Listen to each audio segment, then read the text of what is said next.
Guys, so this is Percy again. You guys remember Percy, the rambunctious Japanese? Such a good boy now. Oh my goodness, good shake. Okay, so I just wanted to show you a quick technique. This is especially helpful if you're kind of running, kind of tight on time, you get kind of carried away. So let me see here if I can, okay. So this is a trick where, instead of, let me see if I can get closer here. So instead of putting your scissors down like you usually do, set them aside somewhere and then comb the dog, comb, and then put the comb down and then you scissor. Rather than do that, what saves a lot of time is the scissor flip. Now I saw this. There's a few different videos on YouTube where human hairstylists like barbers, they were showing this trick and I was like, oh my god, and no other dog grooming video that I've found has shown this. So I was like, oh my god, let me be the first. Okay, so anyways, so here's the scissor flip. So you got the scissors in your hand, right? And you're scissoring. Then you use your pinky here. Let me see. You use your pinky here, right? You put it on top and you flip the shears over, right? So you flip it and you catch it with your pinky right there. See that? So then you can flip it back. But anyways, so you're scissoring and then you flip it and you hold it. See, you caught it with your pinky, you hold it, and that way, see that? It's right there. So I can even comb up to myself and it's hidden right there. So it's not gonna be a danger to the dog. And then you put the comb back in your other hand and then you can even flip it this way. Oh, you gotta be careful, let me tighten that. But you can flip it, and then you can flip it back out that way. See that? Flip and flip. You gotta be careful.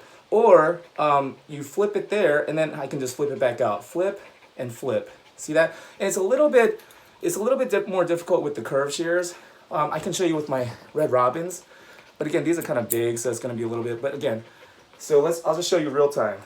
So I'm gonna comb out, right? Oh, I didn't flip. Okay, so I flip, comb, right?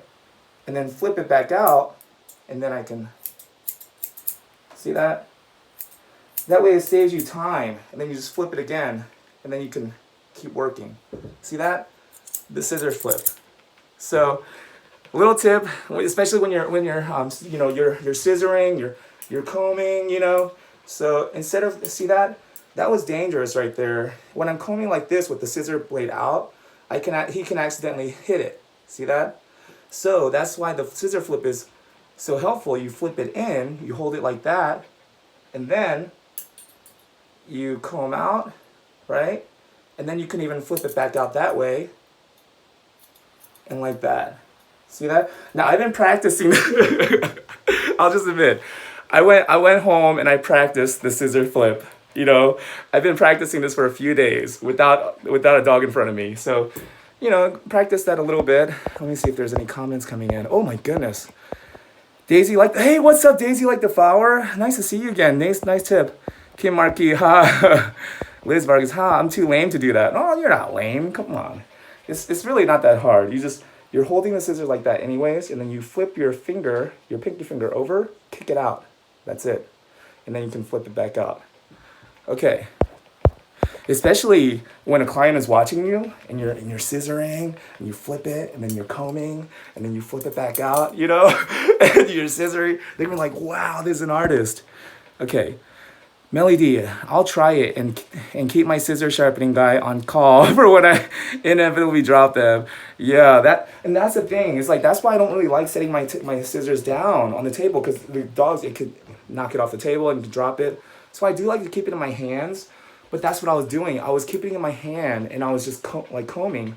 But again, I even had it close to my eye, jab myself in the eye. So that's why I just like to now flip it, keep it there. Now it's not gonna poke anybody. And then comb it, flip. Still working on it. But anyways, if you have a problem flipping it back out that way, I gotta just tighten it. There we go.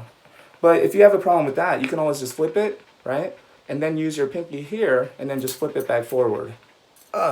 So flip, and then flip and flip. Back and forth, that's all you have to do. So anyways, I better get finished on this dog here. Kid Monkey, wow, that's a fancy move. Yeah, I'm a fancy guy, baby. What are you? I'll see you guys.